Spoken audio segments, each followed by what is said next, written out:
Hello everyone, तो कैसे हैं आप सब। माय नेम इज जीवी सिंह, एक बार फिर से आपके सामने हाजिर। और आज का सेशन थोड़ा सा ज़्यादा इंपॉर्टेंट है एज कम्पेयर टू हमने जो पिछला सेशन किया था। क्यों इंपॉर्टेंट है? क्योंकि प्राइम मिनिस्टर जो है वो असली पावरफुल हेड है हमारे देश का, तो इसलिए वहां से क्वेश्चन आने के थोड़े चांसेस ज़्यादा रहते हैं। और आपको पता है कि देश में किसका बोलबाला होता है? प्राइम मिनिस्टर का ही होता है। तो आइए उनके बारे में बात करते हैं दोस्त। तो आप देखिए कि ये पूरी की पूरी लिस्ट हमने प्राइम मिनिस्टर्स की लिखी। सबसे पहले प्राइम मिनिस्टर कौन है? जवाहरलाल नेहरू जी हैं। 1947 से 1964 तक ये रहे। लगभग 16 साल का इनका टेन्योर है। बहुत लंबा समय, सबसे लंबा समय यही रहे हैं, यही राजपाट भोग के गए हैं। और इंदिरा गांधी की बात करते हैं तो 1966 से 1977 तक रही, और फिर 1980 से 1984 तक भी वो रही हैं। यानी बीच में भी लोग चेंज हुए हैं। और आप देखिए कि अटल बिहारी वाजपेयी भी आपको बहुत जगह पे दिखाई देंगे। यहाँ पे दिखाई दे रहे हैं जैसे कि, और फिर यहाँ भी दिखाई दे रहे हैं। जब हम इन टोटल प्राइम मिनिस्टर्स को गिनते हैं, देखिए कई जगह पे क्या रिपीट हो रहे हैं। इंदिरा गांधी जैसे रिपीट हो रही हैं, ऐसे ही अटल बिहारी वाजपेयी रिपीट हो रहे हैं। और भी कई जो लोग हैं जैसे गुजारी लाल साहब हैं, ये रिपीट हो रहे हैं। तो यानी कि अगर हम टोटल अगर गिनेंगे ना, तो अब तक 15 प्राइम मिनिस्टर्स हो चुके हैं नाम के हिसाब से। अगर मैं देखें आज की डेट में कौन है, अभी मोदी जी हैं। और 2014 के इलेक्शन से लेके अभी तक कौन बने हुए हैं? मोदी जी ही बने हुए हैं। आप देखिए कि जो इससे पिछली लोकसभा थी वो थी 15th लोकसभा, उसके भी हेड मोदी जी ही थे। और अभी जो चल रही है वो 16वीं लोकसभा चल रही है, तो उसके 15th प्राइम मिनिस्टर इनको बोलेंगे हम। क्योंकि मैंने क्या बोला कि बाकी के 14 और एक ये खुद मिला दिया जाए इनको, तो ये 15वें हो गए, है ना। क्योंकि कुछ लोग रिपीट हो रहे हैं, तो इसलिए ये जो ऑर्डर ऐसे चेंज वेंज हो रहा है, उसमें आप कंफ्यूजन मत करिएगा। ये 15वें प्राइम मिनिस्टर है। कोई नहीं पूछने वाला कौन से में है ये, बस इतना आपको पता होना चाहिए, है ना, आज की डेट में कौन है। अब कल को चेंज हो जाएंगे तो फिर समय के साथ, मैंने क्या बोला, पॉलिटी में तो बदलाव आते रहेंगे। इसके कोर्स में रेगुलर अपडेशंस की बहुत जरूरत होती है। कोशिश करते रहेंगे हम कि चीज़ों को चेंज करें, बट आज की जो चीज़ें हैं हम वो चीज़ें डिस्कस जरूर कर रहे हैं। अपडेटेड कंटेंट, इसीलिए इसको मैंने बोला है। प्राइम मिनिस्टर जो है ये रियल एग्जीक्यूटिव अथॉरिटी होती है एक देश की, या फिर इनको बोलेंगे कि डी फैक्टो हेड होते हैं। यानी कि रियल हेड यही है। पूरे के पूरे पार्लियामेंट की गवर्नेंस इन्हीं के इशारों पे नाचती है। सिंपल सी बात है। He is appointed by the president. तो किसके द्वारा अपॉइंट होते हैं? ये प्रेसिडेंट के द्वारा होते हैं। और आर्टिकल इनके अंदर, मतलब जो इनके अपॉइंटमेंट का है, आर्टिकल 75। जो लीडर है मेजोरिटी पार्टी का, कोई भी पार्टी है, देखिए जो जीतती है लोकसभा में कौन आती है? जो विनिंग पार्टी है वही तो लोकसभा में आती है। उसका नाम ही लोकसभा किस लिए रखा गया? जो लोगों को रिप्रेजेंट कर रहे हैं। वहां जो विनिंग पार्टी है उसी में से कोई बनता है? प्राइम मिनिस्टर बनता है। सिंपल सी बात है ना। या फिर वहां पे क्या है कि कोई पार्टी अपना शो कर दे पूरे का पूरा कि हम मेजोरिटी में है, वो एक बहुत सारे डिफरेंट केसेस बनते हैं। सिंपल सी बात है कि, और यही जो है ये हेड ऑफ द एक तरह से गवर्नमेंट बनते हैं, प्राइम मिनिस्टर ही। अब देखिए इनके बारे में कि अगर कोई क्लियर मेजोरिटी नहीं है लोकसभा के अंदर, तो मैंने पहले भी बताया था कि प्रेसिडेंट क्या करेंगे, वो अपनी डिस्क्रिशनरी पावर्स का इस्तेमाल करेंगे। ये प्रेसिडेंट के अंदर हम करके आए थे। वो अपनी समझ से क्या करेंगे, एक प्राइम मिनिस्टर को नियुक्त करेंगे। पर उसमें भी एक चीज है, वो करेंगे क्या कि प्रेसिडेंट यूजुअली किसको अपॉइंट करेंगे? वो leader of the largest party या फिर कोलिशन इन दी लोकसभा। अब कोई मान लीजिए कि कोई पार्टियां हैं, 2-3 पार्टियां आपस में मिल गई, कोलिशन हो गया उनका। अगर वो बहुत बड़ी हैं तो या तो उनको कर सकते हैं, या फिर कोई सिंगल पार्टी ही बहुत बड़ी मेजोरिटी में आ रखी है, लेकिन उतनी मेजोरिटी नहीं है कि जितनी एक प्राइम मिनिस्टर को बनने के लिए चाहिए, तो फिर उस मेजोरिटी वाली पार्टी से प्राइम मिनिस्टर को नियुक्त कर दिया जाएगा, एक व्यक्ति को उठा के कि यही है हमारे प्राइम मिनिस्टर। लेकिन उसको क्या होगा, वोट ऑफ कॉन्फिडेंस, ध्यान देना।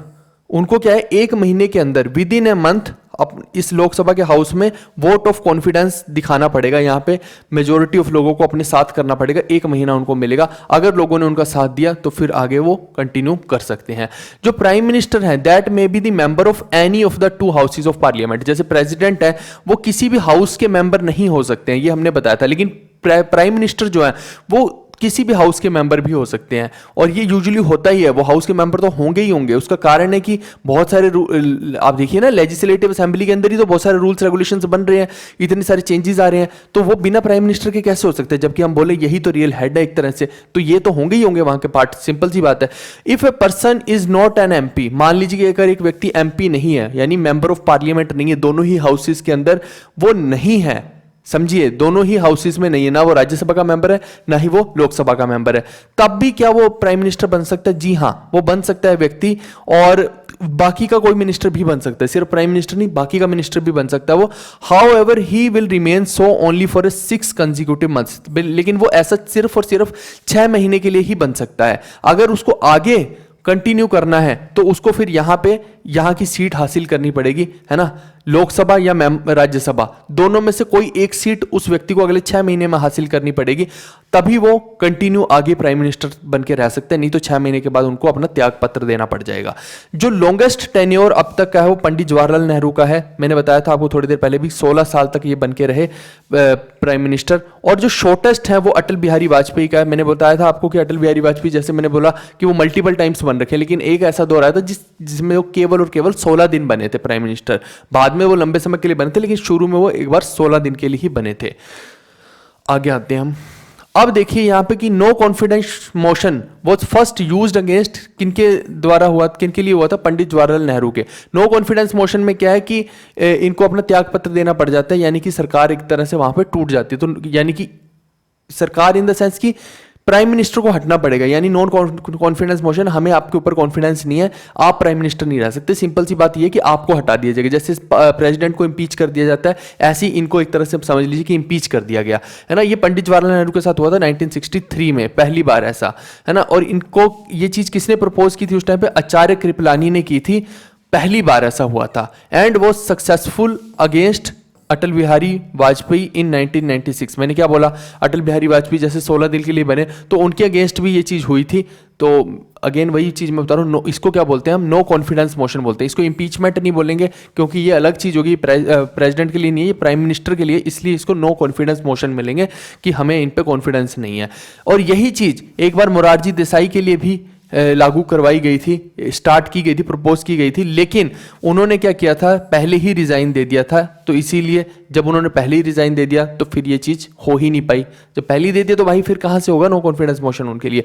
अगर प्राइम मिनिस्टर की ओथ की बात करते हैं तो एडमिनिस्टर का मतलब होता है कि इनको दिलाता कौन है ओथ, एडमिनिस्टर वर्ड का ये मतलब है, ध्यान रखना।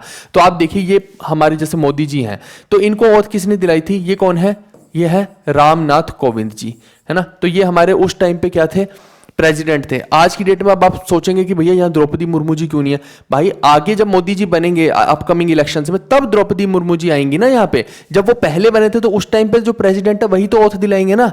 तो इसीलिए आप देखिए कि यहाँ पे कौन ओथ दिला रहे, प्रेसिडेंट। अब आपके दिमाग में छप गया, आपको ये पिक्चर याद रहेगी तो आप भूलेंगे नहीं कभी भी, है ना।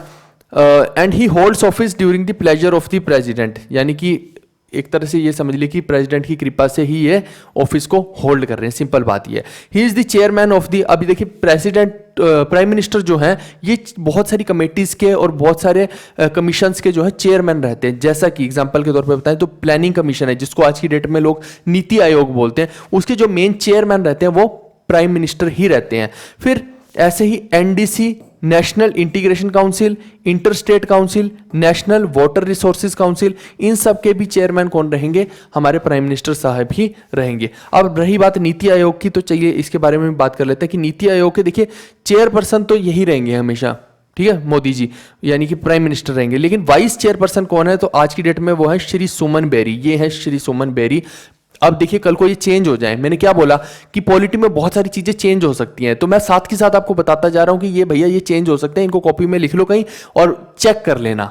क्योंकि आज ये है, आज से मान ली 1 महीने 2 महीने 6 महीने बाद चेंज हो जाए, इनको कुछ हो जाए या इनका मनी ना करे, पोस्ट छोड़ दें ये, तो उसके लिए गारंटी हम थोड़ी ले सकते हैं। इसीलिए मैं क्या बोलता हूं, ऐसी चीजों को जब भी एग्जाम आता है इनको एक कॉपी में नोट कर लो, इनको रीचेक करना होता है आपको। ये प्रोसेस है जो कोई भी टीचर नहीं बताता, बस वो बता के निकल जाता है कि भैया ये है आज। अब मैंने क्या बोला, ये इतना वेरिएबल चीज है कि 6 महीने बाद 2 महीने बाद कभी भी चेंज हो सकते हैं, तो आपको कॉपी पे लिखना ही लिखना, बाद में इनको आप चेक करते रहिए टाइम टू टाइम। जैसे एग्जाम आने वाला है 1 महीना पहले ये सारे के सारे पोस्ट्स का चेक करना होता है आपको। आप अगर कॉपी पे नहीं लिख रहे हो इन चीजों को तो फिर आपके लिए समस्या है। मैं यूजुअली क्या है सारे पीडीएफ तो प्रोवाइड कर दूंगा आपको, लेकिन जो काम की चीजें जो आपको बाद में चेक करनी है वो तो अब मैं बता रहा हूं ना लेक्चर के अंदर।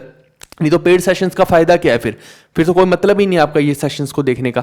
इसीलिए ये सब चीजें, एक चाहे छोटी डायरी लगा लो चाहे छोटी कॉपी में, जितनी भी चीजें आपको बताया करता हूं वो हमेशा लिखा करो। बाद में भूल जाओगे, बाद में कुछ नहीं याद रहेगा, फिर कहाँ वीडियो देखने आते रहोगे। एक बार पूरी देख ली, फिर कितनी बार वीडियो को देखोगे, है ना। अब देखिए, अगर नीति आयोग के सीईओ की बात करते हैं, ये तो चेयरपर्सन है, लेकिन अगर सीईओ की बात करें तो बीवीआर सुब्रमण्यम है, ये है। इनके माथे पे जो बिंदी लगी है, इसी से आपको समझ आ जाए, सुब्रमण्यम स्वामी, है ना, तो वही वाले ये हैं, तो यहीं से आपको याद हो जाएगा। ये किसके हैं? नीति आयोग के हैं दोनों। 3 हायर पोस्ट मैंने नीति आयोग की बता दी, पहली चेयरपर्सन की, दूसरी वाइस चेयरपर्सन की, तीसरी सीईओ की। आई होप कि ये तीनों चीज़ें आपको याद हो गई होंगी, और ये तीनों पोस्ट का आप लिख लेना, बाद में जब एग्जाम आए 1 महीना पहले तीनों पोस्ट का चेक करना आपको। अब आइए हम बात करते हैं सेंट्रल काउंसिल ऑफ मिनिस्टर्स की। पीएम की बात हो गई, अब सेंट्रल काउंसिल ऑफ मिनिस्टर्स यानी कि पीएम के नीचे भी तो मिनिस्टर्स हैं, पूरी की पूरी कैबिनेट है, अकेले पीएम तो काम कर नहीं सकते हैं, तो वो पूरी की पूरी कैबिनेट के साथ काम करेंगे, अपने मंत्रियों के साथ काम करेंगे, और उनके ही हेड कौन है? प्राइम मिनिस्टर खुद है। तो अब उनके मंत्री लोग हैं जो, ये देखिए, ये जितने भी मंत्रीगण हैं, ये भैया कभी भी चेंज हो सकते हैं। मैंने क्या बोला? समय के साथ किसी को कुछ हो जाए, या कोई ऑफिस को ही छोड़ना चाहता है, कोई सन्यासी ले रहा है, कुछ भी हो सकता है ना, या फिर आगे इलेक्शंस आ गए, उसमें बदलाव आ गए, तो वहां पे भी अगेन ये लोग चेंज हो जाएंगे। तो आपको ये जितने भी इंपॉर्टेंट, जैसे डिफेंस की आज की डेट में तो राजनाथ साहब हैं, और होम मिनिस्टर कौन है? श्री अमित शाह हैं। ऐसे ही नितिन गडकरी साहब रोड ट्रांसपोर्ट एंड हाईवेज के हैं। फाइनेंस कॉर्पोरेट के कौन है? निर्मला सीतारमन है। एक्सटर्नल अफेयर के डॉक्टर एस जयशंकर हैं। फिर नरेंद्र तोमर किसके हैं? एग्रीकल्चर और फार्मर्स के हैं। ये आपको याद भी होगा, फार्मर प्रोटेस्ट हुई थी तो वहीं से याद हो गया होगा ये। ऐसे करके आप देखिए, ये मेन है, ये जो है 5-6 ये मेन है, इनको तो आप याद कर ही लीजिए। लेकिन मैंने क्या बोला, एग्जाम से 1 महीना पहले इन सभी पोस्ट का चेक जरूर करना। आगे भी और भी कुछ मेन है, मैंने बता रखे हैं, वो आप देख लीजिएगा, अगली स्लाइड में मैं बता दूंगा। लेकिन मैं क्या कह रहा हूं, इनको 1 महीना पहले एग्जाम से जरूर चेक करना। कई बार ये चेंज हो जाता है और ये एग्जाम में पूछे जाते हैं, इसीलिए मैं बोल रहा हूं, तो चेक करना है। आर्टिकल 74 क्या बोलता है? Council of ministers to aid and advise the president. यानी जितनी भी काउंसिल ऑफ मिनिस्टर हैं, आर्टिकल 74 बोलता है, ये जितनी भी काउंसिल है मिनिस्टर्स की, जिसके अंदर पीएम भी इंक्लूडेड रहेंगे, तो वो सब लोग मिलकर क्या है कि किसको एडवाइस कर रहे हैं? प्रेसिडेंट को, कि भैया ऐसे राजपाट को हम चलाएंगे।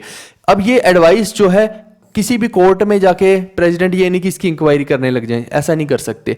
प्रेसिडेंट को इनकी जो एडवाइस है, ठीक है, ये रिकंसीडर जरूर कर सकते हैं, लेकिन रिकंसीडर भी जो करनी है ना, however he shall act as per the reconsidered advice. यानी कि एक बार इन्होंने, प्रेसिडेंट ने बोल दिया कि भैया आप सब लोग क्या कीजिए, एक बारी मेरी इस बात को समझिए और इसको रिकंसीडर कीजिए, दोबारा से इसके ऊपर सुझाव देते हैं। अब जब इन लोग के पास आती है वो बात, तो ये लोग, अब इनकी मर्जी है ना, कि ये अपनी बात को चेंज करें या फिर ना करें। यूजुअली नहीं करेंगे, क्योंकि इनको जो करना है वो करेंगे।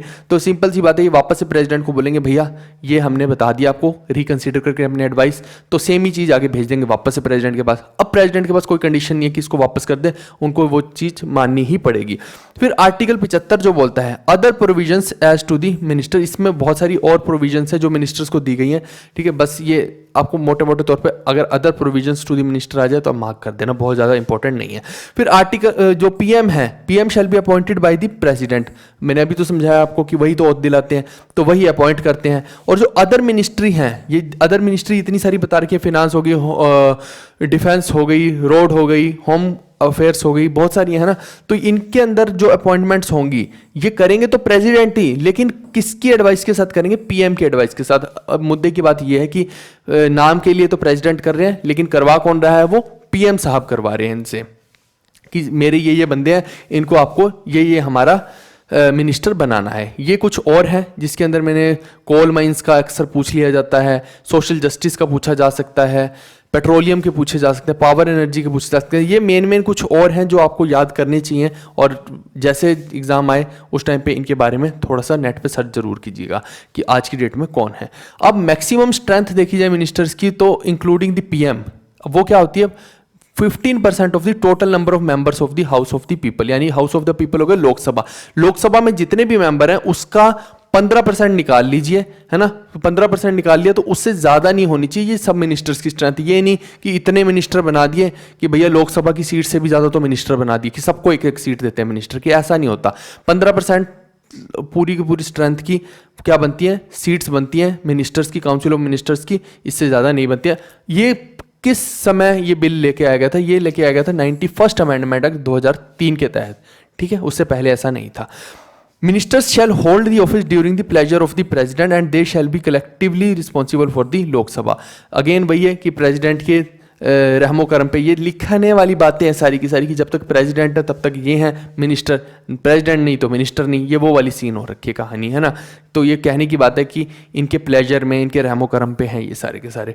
फिर a minister can continue being a minister without being a member of either house of the parliament for consecutive period of 6 months. जैसे कि मैंने प्राइम मिनिस्टर के बारे में भी ये बात बोली थी कि प्राइम मिनिस्टर जो हैं वो 6 महीने तक ही प्राइम मिनिस्टर रह सकते हैं अगर वो लोकसभा या राज्यसभा के मेंबर नहीं है। सेम केस यहाँ भी है कि अगर कोई मिनिस्टर काउंसिल ऑफ मिनिस्टर्स में से दोनों ही सदनों में, लोकसभा या राज्यसभा किसी में भी मेंबर है ही नहीं है, तो भैया वो 6 महीने तक मैक्सिमम मिनिस्टर रह सकते हैं। अगर उसको आगे भी मिनिस्टर बने रहना है तो 6 महीने के अंदर अंदर उसे यहाँ पे एक सीट हासिल करनी पड़ेगी, या तो राज्यसभा में कर ले या लोकसभा में कर ले। The phrase council of minister, ये जो काउंसिल ऑफ मिनिस्टर फ्रेज लिखी हुई है, ये कहाँ लिखी हुई है हमारे आर्टिकल में? ये लिखी हुई है आर्टिकल 74 में, आर्टिकल 74 में। Whereas the word cabinet जो है वो कहाँ पे लिखा हुआ? कैबिनेट लिखा हुआ आर्टिकल 352 में। ठीक है, ये दोनों याद रखना आर्टिकल। चलिए, मेरे ख्याल से ये हो गया काउंसिल ऑफ मिनिस्टर। अगले सेशन में हम पार्लियामेंट के बारे में करेंगे। तो ये हमने जो पूरा का पूरा देखा, क्या देखा? प्राइम मिनिस्टर के बारे में देखा और हमने देखा काउंसिल ऑफ मिनिस्टर्स के बारे में। ठीक है भाई, आई होप कि आज का सेशन आपको अच्छा लगा होगा। अच्छा लग रहा है, जेन्युइन लग रहा है, to the point, correct thing लग रही है, दम लग रहा है कंटेंट में, तो आप हमारा जो पीडीएफ कोर्स है वो भी ले सकते हैं। जो ऑलरेडी आप जब हमारे पेड पीडीएफ कोर्स या पेड वीडियोस के सेक्शन में जाएंगे ना ऐप के, तो वहाँ पे आप देखेंगे कि हमने बहुत सारी पीडीएफ्स आपको दे रखी हैं जो पेड फॉर्म में हैं, जिसके अंदर और हमने कलरफुल कंटेंट, मैक्सिमम चीज़ें डालने की कोशिश की है ताकि बच्चे को वन स्टॉप सॉल्यूशन मिले। आप ये नहीं कि इधर से उधर और उधर से इधर टप्पे खाते फिर रहे हैं, जी नहीं, हमने वो चीज़ की ही नहीं है। एकदम करेक्ट, एक्यूरेट, स्पेसिफिक, कलरफुल और एकदम दिमाग में छपने वाली चीज़ें आपके लिए बना रखी है ताकि आप किसी भी फालतू की किताब को ना पढ़े। लाल पीली किताबें सब फ्लॉप हैं आज की डेट में। हमने जो लेके आए हैं वो मार्केट में आज तक था नहीं, हमने वो गैप को फिल कर दिया। अब हम हमेशा यहाँ पे सरवाइव करेंगे, हम हमेशा यहीं पे टिकने वाले हैं, सिंपल सी बात है। और हमें कोई रिप्लेस कर नहीं पाएगा, क्योंकि जितना लोग सोचेंगे इतने समय में हम उस चीज़ को और अपडेट करते जाएंगे। आप देखिए समय के साथ हम कितनी चीज़ें अपडेट करते जा रहे हैं और आगे हम और ज़्यादा अपडेशंस करते जाएंगे। आई होप कि आपको समझ आया होगा। और पीडीएफ्स कैसे लेनी है, सीधा सीधा पेड वाले सेक्शन में जाके आप ऐप के देख सकते हैं, उसमें सीधा सीधा आपको दिखेगा। जैसे ये कोर्स ले रखा है वैसे ही वो पीडीएफ भी आप ले सकते हैं। Okay guys, bye bye, take care, see you, love you all.